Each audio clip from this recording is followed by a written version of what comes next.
বেশ কিছুদিন পর আবার আমি ক্যামেরার সামনে এসে ভিডিও করছি আর তোমাদের সাথে কথা বলছি। আসলে আমার মোবাইলের স্টোরেজটা না একদম ফুল হয়ে গেছিলো, যার জন্য কোনো ভিডিও করতে পারছিলাম না। আর আমার তো বড় মেয়ে বললে ভুল হবে, ওরা তো যমজ। এক মেয়ের তো হলো, দেখতেই পেলে তোমরা, এনগেজমেন্ট হলো, রেজিস্ট্রি হলো, আর ছেলের আশীর্বাদ।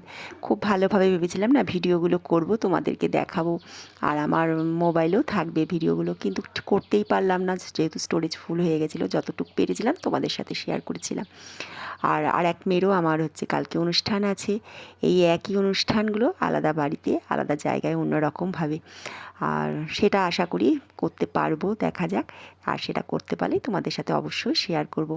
আজকে শনিবার, এখানে আমি সমস্ত যা যা সবজি ছিল ফ্রিজে সবটাই বের করে নিয়েছি, করে এখানে একটা পাঁচমিশালি তরকারি করেছি। তরকারিটা না একটু ভাজা ভাজা করে সমস্ত সবজিগুলো ভেজে নিয়েছিলাম, আলু, বেগুন, শিম, সজনের ডাঁটা, এগুলো সমস্ত কিছু আলাদা করে ভেজে তারপর করেছিলাম। এমনি তরকারি করলে যেহেতু মেয়েরা খেতে চায় না, তাই এইভাবে করেছিলাম। আর পাশের ওভেনে বসিয়ে দিয়েছিলাম একটু শিম আলু ভাজা, যেহেতু আজকে শনিবার। আর টমেটোর টক করেছিলাম, একটু ঝোল করেই করেছিলাম। এই রান্না করেছি আজকে। আর কদিন ধরে ভীষণ চাপ যাচ্ছে, আর এই অনুষ্ঠানটাও আছে কালকেও সকাল সকাল আমাদের বেরোতে হবে, অনেক কাজ আছে।